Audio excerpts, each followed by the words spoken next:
Good morning students. हम इससे पहले बात कर रहे थे यहाँ पर बैकक्रॉस मेथड की। तो बैकक्रॉस मेथड को हमने लोगों ने देखा था कि कैसे हम बैकक्रॉस मेथड को कराते हैं। उसके बाद में देखते हैं कि इसके गुण और अवगुण क्या हैं। जो बैकक्रॉस मेथड हमने पढ़ा है उसके गुण या अवगुण क्या है। फर्स्ट देखते हैं गुण। बैकक्रॉस के गुण क्या क्या है। सबसे पहले तो यहाँ पर जो हमने बैकक्रॉस को देखा था किस्म ए और बी को लेकर के चले थे। तो यहाँ पैदावार के लिए हमने किस्म ए को लिया था जिसको मादा के रूप में हमने चयनित किया था, और किस्म बी को हमने नर के रूप में यहाँ पर चयनित किया था। तो यहाँ जीनोटाइप में आराम से हम परिवर्तन करते हैं। जो नई किस्म का जीनोटाइप होता है, जो वैरायटी है, इस न्यू वैरायटी का जो जीनोटाइप है, ये जीनोटाइप किससे मैच करता है। लास्ट में हमने देखा था किससे मैच कर रहा था, किस्म ए से। किस्म ए से 100 तो नहीं करता है लेकिन काफी हद तक करता है। 100 क्यों नहीं करेगा, क्योंकि यहाँ पर प्रतिरोधकता प्रेजेंट है जो कहाँ किस्म ए में थी नहीं। तो जो न्यू वैरायटी का जो जीनोटाइप होता है वो किस्म ए से काफी मैच करता है, काफी समानता रखता है। अगर हमको इसकी स्टडी करनी है तो यहाँ पर ज्यादा माथापच्ची नहीं करनी पड़ेगी, क्योंकि कई हद तक हमको एक ही तो बारे में पता है। क्योंकि जब हम क्रॉस करा रहे हैं तो एक ही लक्षणों की हमें पता है, इसलिए हम आगे लेके चल रहे हैं इसको। तो यहाँ से काफी समानता रखता है। दूसरा, यहाँ पर जो परीक्षण टेस्ट कराए जाते थे, यहाँ टेस्ट कराए जाते थे, और टेस्ट कराने के लिए इनको कहाँ भेजते थे हम, विभिन्न केंद्रों पर। टेस्ट कराने के लिए विभिन्न केंद्रों पर भेजते थे।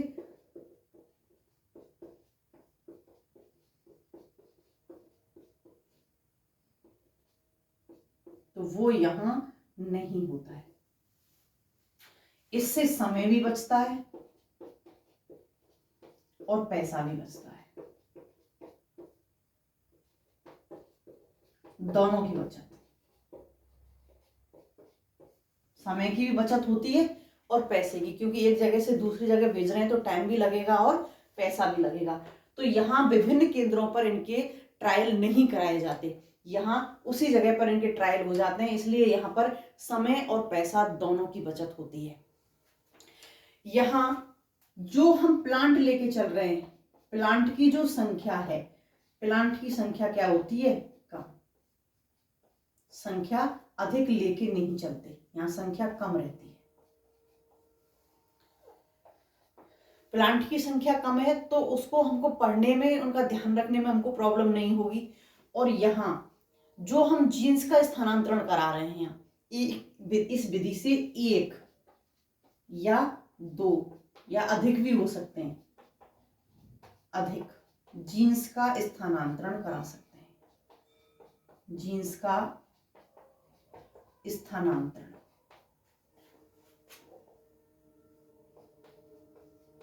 करा सकते हैं। जब यहाँ पर हम जीन्स का स्थानांतरण कराएंगे तो स्टूडेंट्स, जीन्स का स्थानांतरण कराने के लिए हमको किसकी आवश्यकता पड़ेगी, यहाँ पर क्रॉस परपरागण की। तो यहाँ हमको परपरागण कराएंगे जब यहाँ नए लक्षणों, यहाँ हम जिन जीन्स का ट्रांसफर करा रहे हैं तो यहाँ नए लक्षणों को हम ला सकते हैं। जिस चीज की उस पीढ़ी में कमी है उन लक्षणों को हम यहाँ पर इंक्लूड कर सकते हैं। अब इसके देखते हैं हम कमियां। कमी क्या है इसकी। फर्स्ट, जीन्स का स्थानांतरण करा रहे हैं, ये चीज दिमाग में पहुंच गई। तो यहां पर क्या होगा, क्रॉस। और कौन सा क्रॉस, परपरागण होगा। यहां पर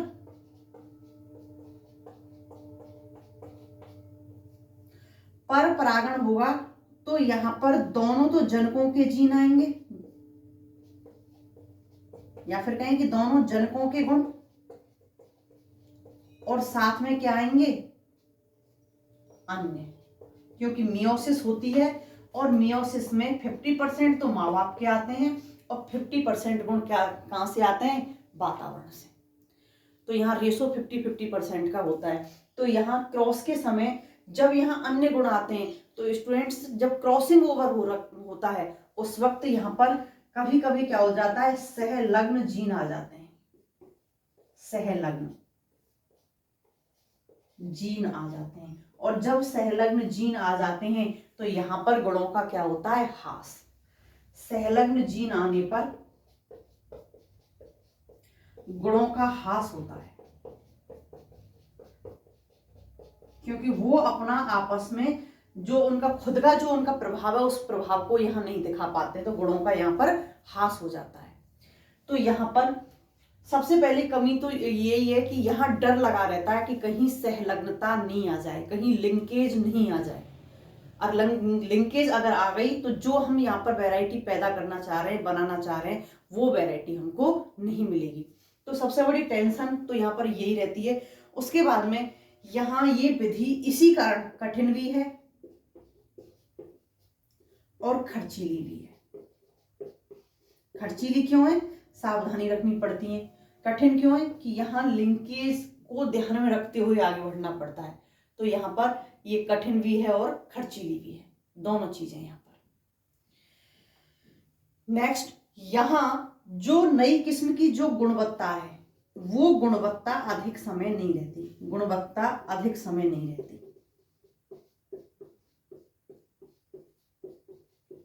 अधिक समय नहीं।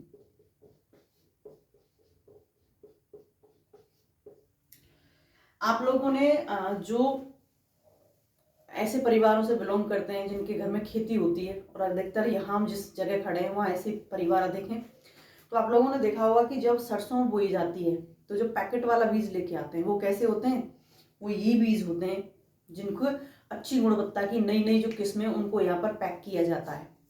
तो अगर इनमें गुणवत्ता की कमी ना हो तो एक बार जो हमने बोई है सरसों वापस उसी को बो सकते हैं। क्यों, क्योंकि वही गुण उनमें बरकरार रहेंगे। ऐसा नहीं होता, क्योंकि यहाँ पर अगर सेल्फ पॉलिनेशन होता है तो यहाँ पर होमोजाइगोसिटी बनी रहती है।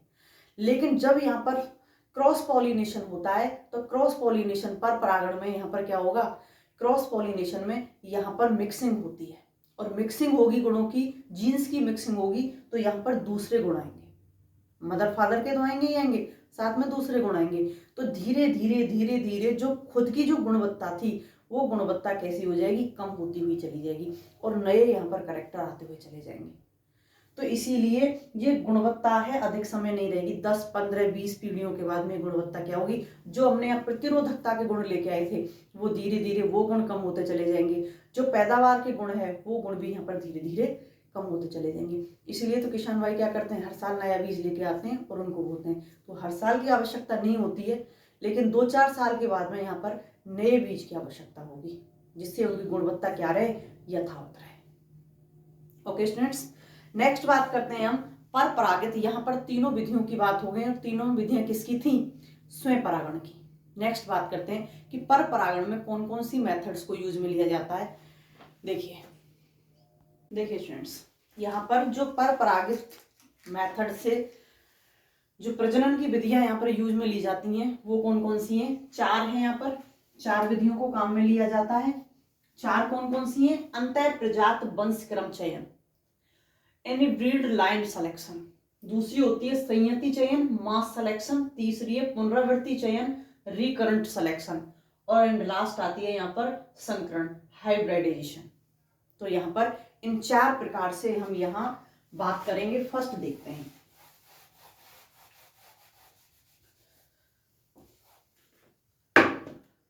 अंतः प्रजात वंश क्रम चयन।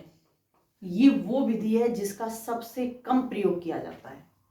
यहां इसका सबसे कम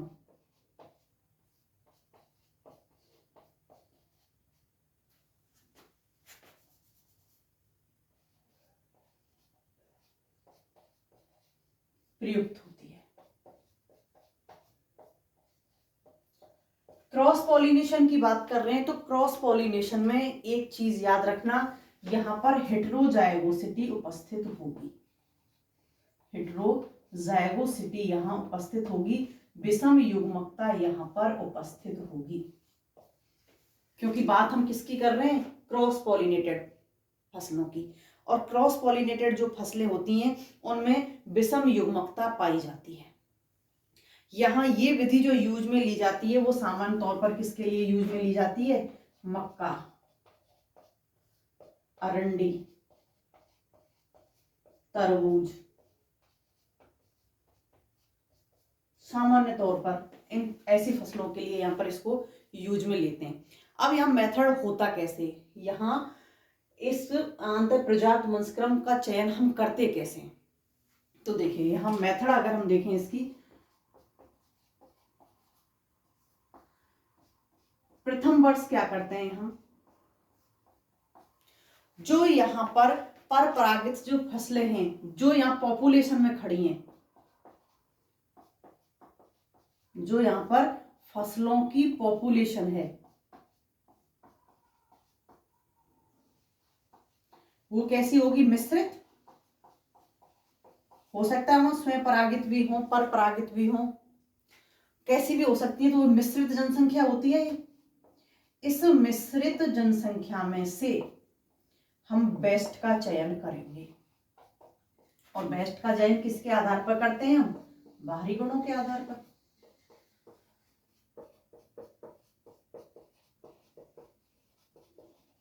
तो यहां हम बाहरी गुणों के आधार पर इस पॉपुलेशन में से बेस्ट का चयन करेंगे।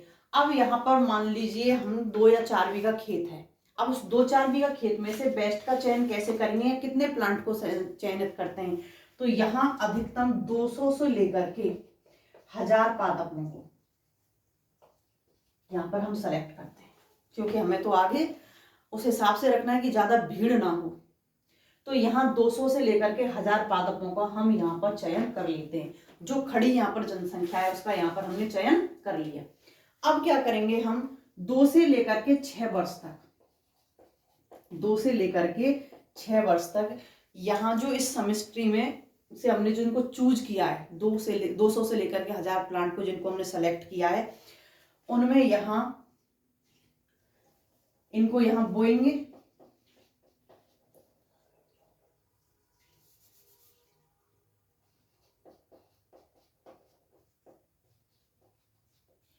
और आपस में इनका स्वयं परागण कराते हैं, क्योंकि अब हमको गुणों को बरकरार रखना है। हेट्रोजाइगोसिटी थी, उसको हमको किस में लाना है, होमोजाइगोसिटी में। विषम युग्मकता को सम युग्मकता में बदलना है। तो यहाँ इनको बार बार बोएंगे, वो जब इनका स्वयं परागण कराएंगे और वापस से वही करेंगे, बेस्ट को सेलेक्ट करेंगे, बेस्ट को सेलेक्ट करते हैं। तो 2 से लेकर के 6 वर्ष तक यही करेंगे। इनके जैसे हमने 1000 बीज लिए, 1000 बीज को यहाँ पर हमने बो दिया, बोने के बाद में इनका आपस में स्वयं परागण करा दिया। यहाँ बेस्ट जो प्लांट थे उनका हमने वापस से इतनी संख्या में सिलेक्शन कर लिया। अब नेक्स्ट टाइम फिर बोएंगे उनको, फिर उनका स्वयं परागण कराएंगे।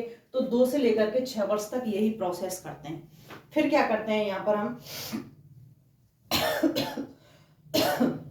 7 से 8 वर्ष, 2 वर्ष यहाँ पर क्या करेंगे, अब यहाँ पर जो बेस्ट प्लांट थे इनको हमने 7वें वर्ष में बो दिया, 7वें वर्ष में बोया। यहाँ पर हमने इसको 7वें वर्ष में बो दिया। अब बोने के बाद में जब यहाँ इसकी पीढ़ी जो यहाँ पर बीज हुए, तो प्रत्येक पादप के बीजों को अलग अलग एकत्रित किया, बीजों को अलग अलग एकत्रित किया।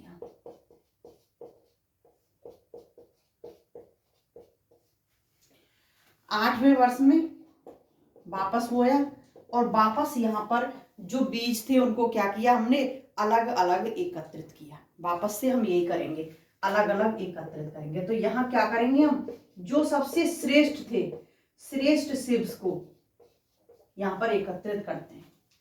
श्रेष्ठ सिब्स कहें या किस्म कहें, इन श्रेष्ठ किस्म को यहाँ पर हम एकत्रित करते हैं। बेस्ट को हमने यहाँ पर छांट लिया। अब हमारे पास में जो प्लांट यहाँ पर आए, देखो यहाँ पर 8 साल से हम इनका क्या करा रहे हैं, बार बार स्वयं परागण, 7 साल से, पहली बार तो हमने क्रॉस के थे वो, 7 साल से बार बार हम उसका स्वयं परागण करा रहे हैं। जो हेट्रोजाइगोसिटी थी वो किस में बदल गई, होमोजाइगोसिटी में। यहाँ पर जो विभिन्न प्रकार के पादप थे, क्योंकि हम बार बार श्रेष्ठ का चयन कर रहे हैं। आप लोगों ने जेनेटिक्स में पढ़ा है टी और टी, यहाँ टी और टी में कराएंगे जब हम, तो यहाँ पर ये प्राप्त होते हैं हमें। हमने इनको सेलेक्ट किया, इनको सेलेक्ट किया, इनको छोड़ दिया। नेक्स्ट, ये तो हमारे पास में प्योर हैं, स्वयं परागण करा रहे हैं, तो इनमें तो कोई प्रॉब्लम आएगी नहीं। लंबे के तो लंबे ही प्राप्त होंगे, वापस से यहाँ फिर यही रेशो प्राप्त होगा हमें, लेकिन यहाँ भी ये रेशो प्राप्त नहीं होगा। मोनोहाइब्रिड टेस्ट में मैंने आपको बताया था, अब ये रेशो प्राप्त नहीं होगा। अब यहाँ वापस से ये आ गया, जो बचे हैं फिर वापस से यही आएगा, तो ये बेस्ट आ गए। तो यहाँ बेस्ट बेस्ट बेस्ट बेस्ट का हम सिलेक्शन करते हुए जा रहे हैं। तो यहाँ पर जो हेट्रोजाइगोसिटी थी वो क्या होती जा रही है, दूर होती हुई जा रही है। यहाँ तक आते आते मैक्सिमम प्लांट्स में से 95% प्लांट्स में से दूर हो जाती है। 100% तो कोई भी चीज होती ही नहीं। तो यहाँ मैक्सिमम जो हमारे पास में होनी चाहिए थी वो यहाँ 8वें वर्ष तक हमारे पास में क्या होता है, आ जाती है। अब 90 वर्ष क्या करते हैं, इनको बोएंगे वापस से, इन सीड्स को लिया, बोया यहाँ पर। अब यहाँ 90 वर्ष जब इनकी हम बुवाई करते हैं, इनको बोते हैं, तो यहाँ बोने के बाद में इनके जो सीड प्राप्त होते हैं, बोएंगे तो सीड तो प्राप्त होंगे, इन सीड्स को विभिन्न केंद्रों पर भेजा जाता है, विभिन्न केंद्रों पर भेजते हैं। वहां क्या होते हैं, इनके ट्रायल होते हैं, पैदावार परीक्षण भी होगा, ईल्ड टेस्ट भी होगा, इनकी अन्न कैपेसिटी टेस्ट भी होंगे कि इनकी पादपों की लंबाई कैसी है, इनके पुष्प खिलने की अवधि क्या है, पुष्प कितनी संख्या में खिल रहे हैं। तो यहाँ पर विभिन्न प्रकार के टेस्ट होते हैं। टेस्ट होने के बाद में यहाँ से जो सीड आते हैं वो सीड क्या होते हैं, उन सीड को क्या दे दिया जाता है, नई किस्म का नाम। इन सीड को क्या दे दिया, नई किस्म का नाम।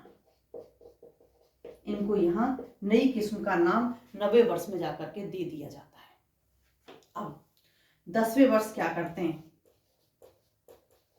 यहाँ पर 10वें वर्ष क्या करेंगे, जो ये सीड हमारे पास में आए थे, इन सीड्स का हम यहाँ पर गुणन करते हैं, यहाँ गुणन करेंगे। ये तो वो कंडीशन है जब हम गुणन कब करवा रहे हैं, जब हमको नई किस्म बनानी है। तो सामान्य तौर पर इसको हम बहुत कम यूज में लेते हैं। तो यूज में हम इसको किसके लिए लेते हैं, तो देखिए, अब जो बीज हमारे पास में अगर हमको नई किस्म नहीं बनानी है, तो 10वें वर्ष क्या करेंगे, यहाँ पर जो यहाँ हमारे पास में जो सीड यहाँ पर आए हैं, तो यहाँ से हम इनसे कृत्रिम किस्में बनाएंगे, सिंथेटिक कृत्रिम किस्में बनाएंगे, कृत्रिम किस्में बनाते हैं। इसको हमने नई किस्म का नाम यहाँ पर दे दिया, मान लिए यहाँ पर हमने इसको KML39 दे दिया, KML39 दे दिया। इस KML39 से हम 10वें वर्ष में अगर हमको यहाँ पर नई किस्म का निर्माण करना है, तो यहाँ हम क्या करेंगे, फिर हम नई किस्म बनाएंगे। अब ये जो किस्म बनती है, कृत्रिम किस्में जो यहाँ बना रहे हैं हम, इन कृत्रिम किस्मों में कुछ चेंज किए जाते हैं, और चेंज करने के बाद में इनका या तो इनका या फिर और बीज बना करके यहाँ पर इन बीजों को संकरण के काम में लेते हैं, इन बीजों को संकरण के काम लेते हैं, के लिए प्रयुक्त करते हैं। ये बीज फिर कहाँ आते हैं, संकरण के, इन ब्रीड संकरण के लिए प्रयुक्त होते हैं। तो ये वो कंडीशन होती हैं, यहाँ किस्मों में अलग स्तर पर सुधार होते हैं। जो बायोटेक्नोलॉजी की तरफ जाते हैं वहां पर अलग प्रकार से सुधार किए जाते हैं। बाकी यहाँ पर अगर हमको सीधा सीधा नई किस्म बनाना है इस विधि से, तो इस प्रकार से यहाँ 10 साल में जाकर के गुणन के लिए 9 साल में बनकर के रेडी हो जाएगी, और 10वीं साल में उसके सीड्स यहाँ पर बनकर के तैयार हो जाते हैं। तो ये आपका फर्स्ट एंड सेकंड मेथड देखते हैं नेक्स्ट लेक्चर।